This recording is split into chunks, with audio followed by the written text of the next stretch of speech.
Привет! Я Рустам Талпетов, эксперт по многодетным семьям. Вы, наверное, уже догадались, что семья у нас сегодня спортивная.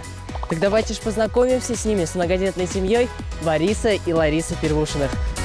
Давай, пас. Пошли. Пойдем.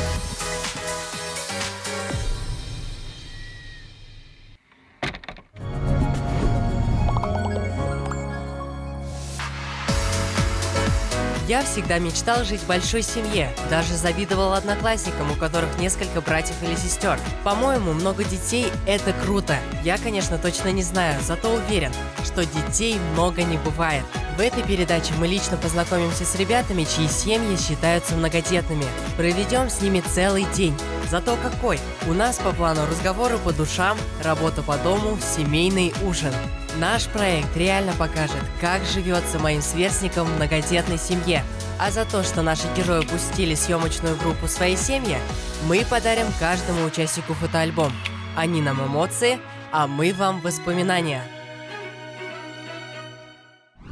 Мы с мужем познакомились, когда нам было 14 лет.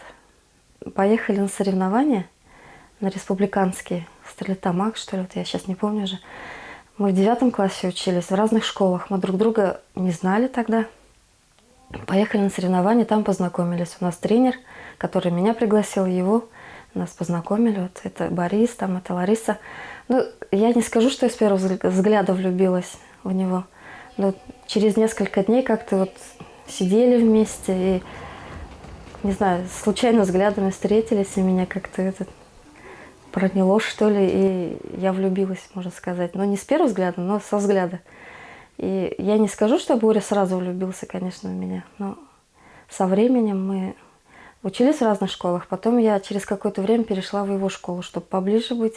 Мы занимались спортивным ориентированием, и благодаря этому спорту мы вместе. В этом году 22 года, как мы поженились, как семью создали. За 22 года 9 детей. Если бы, например, мы где-то, это не в частном доме жили, бы где-то вот в многоэтажке, это было проблемно и для нас, и для соседей.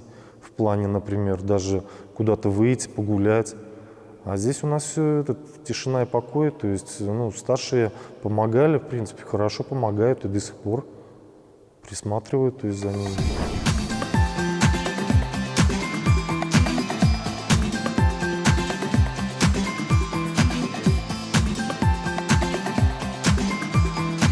Раз, добрый.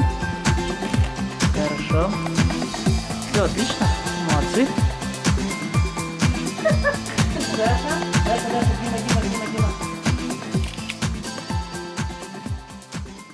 Когда поженились, в принципе, мы не планировали, что у нас большая семья будет. Как обычно, мы думали, что у нас 2-3 детей будет. Таких не было планов детей нарожать там. Ну, сначала родился Илюша, потом второй сын, они погодки, у них разница 1 год и 9. И через какое-то время захотелось еще вот 3-го ребенка. Просто я сама, наверное, повзрослела немножко, мне уже 27 было. Хотелось вот ребенка маленького понянчить. Но у нас родился мальчик.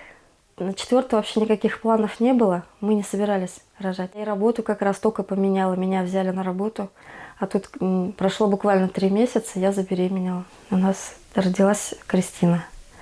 А потом уж как-то пошло, как говорится. Так говорят, где 4-й, вроде и 5-й там.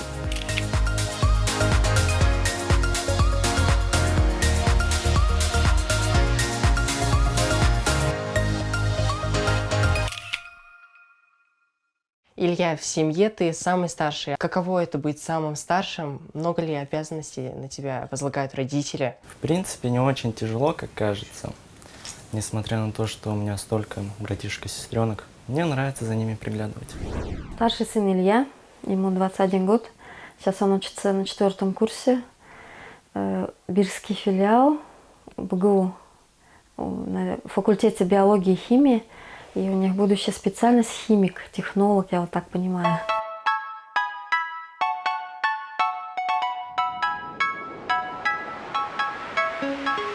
И второй сын тоже так же, Вячеслав, он учится на этом же факультете, только на год младше, на 3-м курсе. Надеемся, станут специалистами хорошими.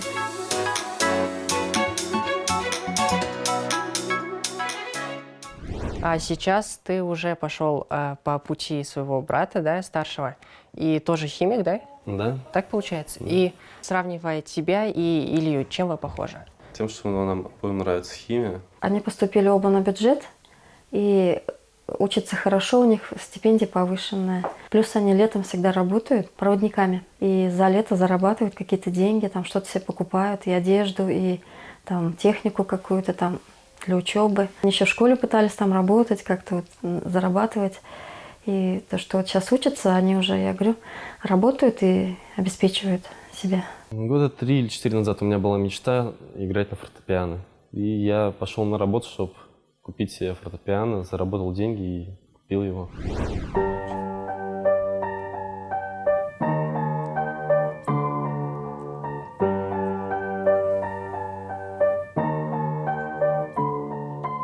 Дети должны быть заняты обязательно, потому что если ребенок не занят, то он будет ерундой заниматься. Каждый в чем-то помогает. Мальчишки огород там копать, скопать, выкопать и так далее. Вот где-то мужская работа. Вот старшие сыновья сильно помогали. Когда дом строили, вот второй этаж, тоже очень хорошо помогали. Девчонки уж больше убираться, пропылесосить, там, посуду помыть, где-то кушать приготовить, там, ну, картошку чистить, конечно, там, все с детства умели и помогали, и сейчас помогают. Вот этот большой дом кто помогал строить? Ну, каждую неделю мы приезжали с Бирска и помогали строить. Второй этаж мы начали строить в конце прошлого августа и достроили до декабря прошлого года. Ну и друзья помогали с электричеством, с отоплением. Так в основном только мы троем.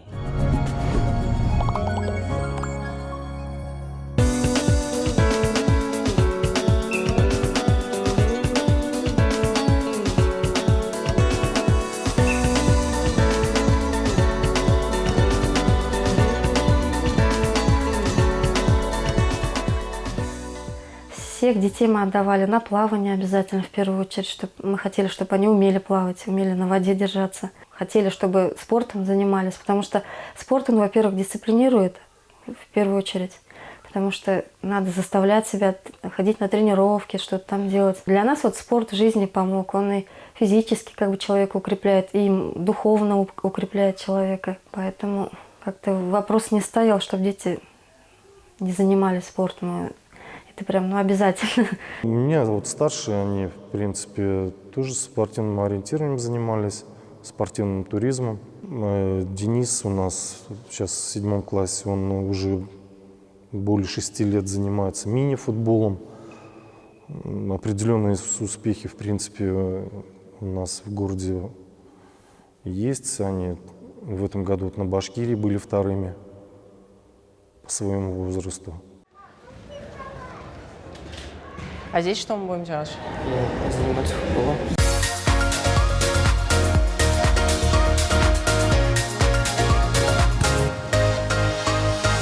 А ты футболом сколько лет занимаешься? 4 года. Как часто в неделю? 3 раза в неделю. Получается, этого хватает? Да. Ездим обычно на соревнования, занимаем призовые места. Сегодня вернулся с соревнований. Было 3 тура. Мы не вышли из группы, потому что команды были сильные. Мы не сдаемся и продолжаем тренироваться. Совершенно верно. А какие футболисты тебе нравятся? Есть один игрок из Ювентуса, итальянский клуб Пауло Дибала. А что самое главное нужно знать в игре по мини-футболу? Быстро уметь перекатывать и движения знать. А кроссовки какие нужны? В футзалке, например, широконожки можно или обычная подошва. Ну, получается, моя обувь точно не подходит. Нет. С моей обувью мне бы в баскетбол, конечно, играть. Ну, все, пошли тогда. Передача пошла на ту сторону, потом передача сюда тебе получается. Ты в один выходишь с игроком, который в углу. А ты с угла тогда начинаешь.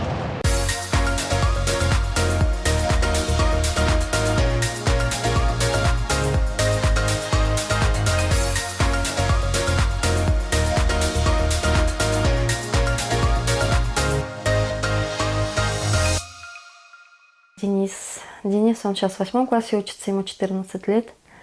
Ну, Денис подросток такой. Он у нас учился хорошо очень.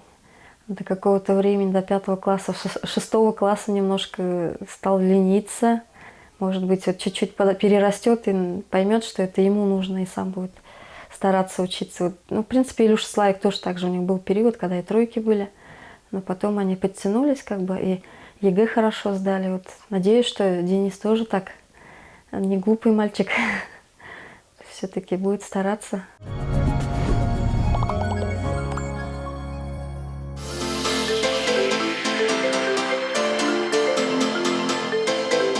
Сейчас обвязываем веревкой, вяжем булинь, узел посередине.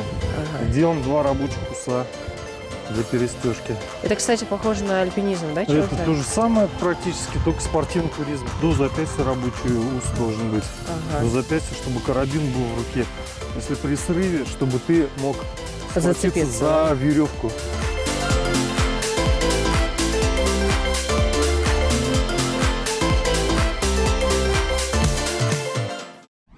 Я начал заниматься спортивным ориентированием 3 года назад. Меня позвал туда папа. Он начал меня учить, как читать карту, компасом пользоваться. И потом мы провели соревнования местные. Я там победил. Дальше поехал на республику и тоже занял призовые места. Спортивное ориентирование – это у нас семейный вид спорта. В принципе, это интеллектуальный вид спорта, прикладной, военно-прикладной вид спорта. И по-другому ориентирование называют лесные шахматы. Там же не только ноги, руки как бы участвуют. Тут самое главное – мышление. То есть на незнакомой местности, значит, с помощью карты и компаса за минимальное количество времени найти все контрольные пункты. Кто быстрее. В мае был российский азимут, ну, как бы районные соревнования. Денис вот первый был по мальчикам 14 лет. Настя была вторая по девочкам 12 лет. Настя. Ей 9 лет, она по девочкам 12 лет была. Ну, девочки тоже все равно сложнее, наверное, чем мальчики. После мальчиков было труднее. Характер все-таки у девочек как-то после мальчишек, ну, я бы сказала, сложный. Кристина у нас непростая такая вся. Она учится сейчас в 6 классе, ей 12 исполнилось. Ну, вот я сама в таком возрасте тоже не знала. Я еще в 9 классе не знала, кем я хочу быть.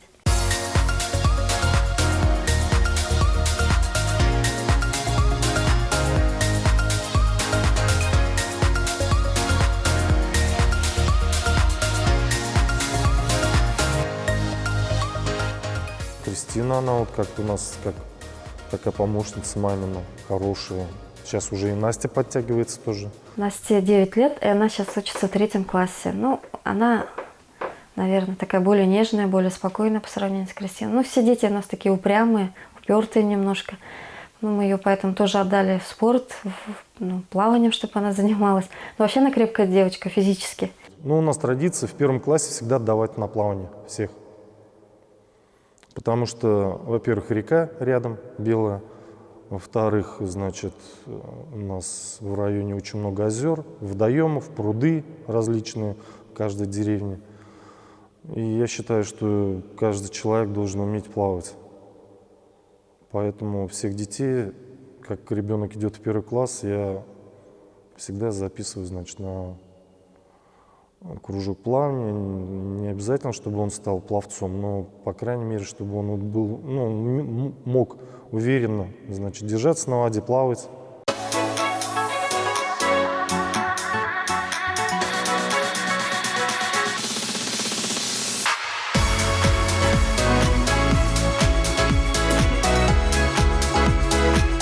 Настя, а ты долго занимаешься плаванием? 2 год. Сколько раз в неделю ходишь сюда? В неделю хожу 3 раза. Кто тебя посоветовал сюда ходить? Получается, у вас вся семья такая спортивная?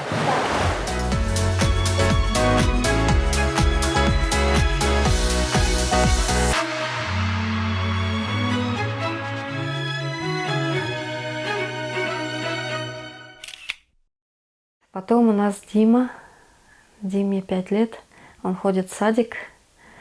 Ну, Дима у нас такой этот, немножко обделенный, мы считаем, вниманием, потому что когда тройняшки родились, он еще маленький был, и он как-то так внимания ему не хватило, немножко у нас страдал от этого, потому что на тройне так, много как бы сил уходило, времени, и немножко его в этом плане обделили вниманием, и сейчас вот пытаемся наверстать. Плохо говорил, долго не разговаривал. Это занимались в логопедической группе, сейчас уж более-менее говорит, но вот требует к себе больше внимания, такой ревнует немножко к девочкам. Я думаю, что все хорошо, он так, не глупый мальчик, все вот любит и мозаику собирать, и конструктор собирать, но немножко так вот в поведении немножко такое прослеживается, что где-то ревность, где-то вот баловство такое, непослушание. Немножко вот с ним в этом плане сложно. Какой характер у вашей мамы? Добрая она или строгая? Я считаю, она очень добрая. Строгий у нас папа. Но кто-то в семье же должен быть строгим, потому что, если каждый будет тянуть одеяло на себя, это же будет вообще очень такой бардак в семье. Последнее слово всегда за ним остается, потому что он кормилец, он главный. Я миротворец, там как папа говорит, плохой полицейский, добрый полицейский. Я обычно добрый, я с детьми стараюсь там общий язык находить, там сглаживать какие-то моменты. А папа, он строгий у нас. Он и учитель строгий, и папа строгий. Равняйся. Смирно. Здравствуйте. Вольно. Больно. Так, сегодня на уроке, сдаем нормативы прыжки через скакалку за минуту времени. Юноши 100 раз на 3, 105 на 4, 115 на 5. Девушки 110 на 3, 115 на 4, 125 на 5. Напряг. Во вход налево, шагом марш.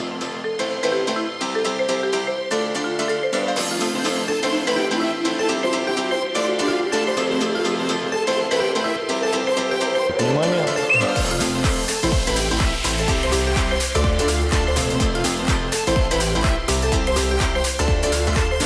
Равняйся.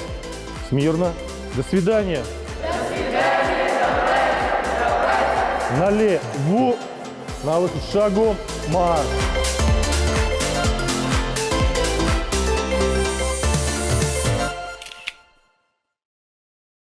А тройняшки тоже это вообще неожиданно было. Как-то думаю, ладно, до 40 лет еще можно родить. Думаю, ладно, пусть будет 7-й ребенок. Но когда на первый УЗИ поехала, на УЗИ смотрит врач и говорит: а вы, говорит, знаете, что у вас их 3? Я говорю, нет. А вы, говорит, на УЗИ были? Я говорю, нет, первый раз. У вас, говорит, их 3, тройня. Я там вообще в шоке была. Мужу потом позвонила, я говорю, ты что делаешь? Говорю, стоишь, сидишь? Я говорю, сядь, если что. Я говорю, у нас, говорю, не 1 ребенок будет. Он говорит, а что, 2, что ли? Я говорю, нет, 3. Он говорит, шутишь? Я говорю, нет, если бы это шутка была. Сначала шок был, так это переваривала несколько дней. Но потом успокоилась, приняла. И выносили, все хорошо. Лариса на сохранении лежала в Уфе с тройняшками. Мы больше месяца жили. Вот я один с 5 детьми жил. Мне приходилось, быть и на работе, и возить на кружки. То есть с утра в школу, в обед забрать. И с утра в детский сад, где мне 2 года было тогда еще. В садик, школа. Все, выжили как-то. Там похудел почти на 10 килограммов за месяц. Ты помнишь те времена, когда у вас родились тройняшки? Что ты испытывал в то время? Я заканчивал 11 класс, и вот в апреле они родились, и через месяц у меня уже были экзамены. Но так как они дети маленькие, они ночью всегда просыпались, мне приходилось в 1, в 2 ночи вставать и нянчиться с ними. Тройняшки, как думаешь, на кого больше похожи? Пока что сложно сказать, пока что на себя похоже. Сказать, что сложно было, наверное, просто привыкаешь. Вот когда есть тройня, всех кого знаю, тут самое главное режим дня, как-то во все это вот, в этот режим вклиниваешься, и все как бы идет нормально по накатанной. Не были капризными, не плакали, у них животики не болели. Ну, ночью просыпались, конечно, все. Это у меня самая главная мечта за эти годы — это выспаться, вот, потому что я уже больше 2,5 лет, наверное, чтобы не было такого, чтобы я всю ночь спала. Столько раз приходится ночью просыпаться, сложно. Даша, Ксюша, Лиза. А кто дал имена близняшкам? То есть тройняшкам даже? Имена дала мама. Папа давал имена всем детям до них. Мама дала имя тройняшкам.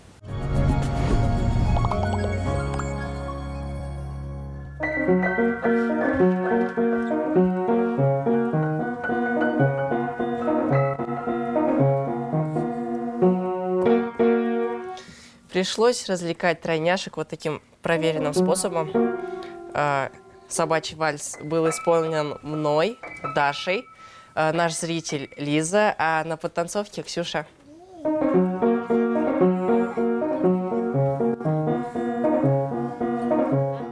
У каждого свой характер. Все подвижные. Огонь. Знак зодиака. Постоянно что-то делят. Каждый требует к себе внимания. Ну, перерастут сейчас пока вот как бы такой, наверное, период. Определенно надо перетерпеть это все. Потом, значит, немножко подрастут, уже более осознанно себя будут вести, я считаю. Кому сейчас легко, как говорится, да, сейчас в любых семьях, в принципе, я, например, знаю, там, тоже там, 2-3 детей, там, или 1 ребенок, тоже не хватает денег. В принципе, какой приход, такой расход, поэтому, ну, стараемся, во-первых, жить по средствам. Сейчас уже и старшие сыновья самодостаточны в этом плане, ну, в финансовом плане. Тоже как бы какая-то поддержка от них тоже идет в семью. Даже если много детей, как бы есть всегда, ну, стимул расти, как говорится. Мы, в принципе, вот свой дом имеем, построили большой дом. И дети, наоборот, как бы дают больше возможностей двигаться, как-то что-то там, не сидеть на месте. Я думаю, если бы у нас 2-3 детей было, мы бы, наверное, также жили в своей 3-комнатной хрущевке, там никуда бы не рыпались, нас бы это все устраивало, и все. А так вот у нас всегда была мечта свой дом построить, и, в принципе, как говорится, все у нас осуществилось, и дети есть, и выросли, и растут. Чтобы мои дети выросли достойными людьми, моя мечта, чтобы мне не было стыдно за них. Тоже, как говорится, устаешь, когда ты многодетная все равно, и, может быть, иногда и сил не хватает, но стараешься просто не отчаиваться, не роптать, потому что считаю, что, в принципе, у меня как бы все есть, для счастья все есть. Любимый муж, дети любимые, и дом свой, крыша над головой, есть что кушать, и поэтому, в общем-то, да, я счастлива.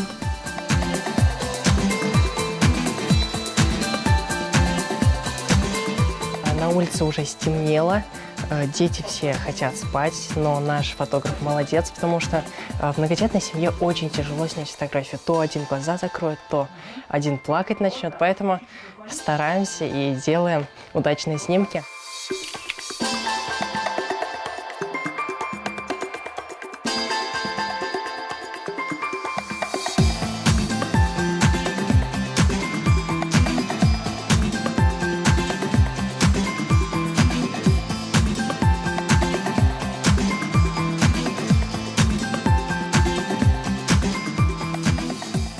В семье Первушиных, как на Олимпиаде, скучать не пришлось.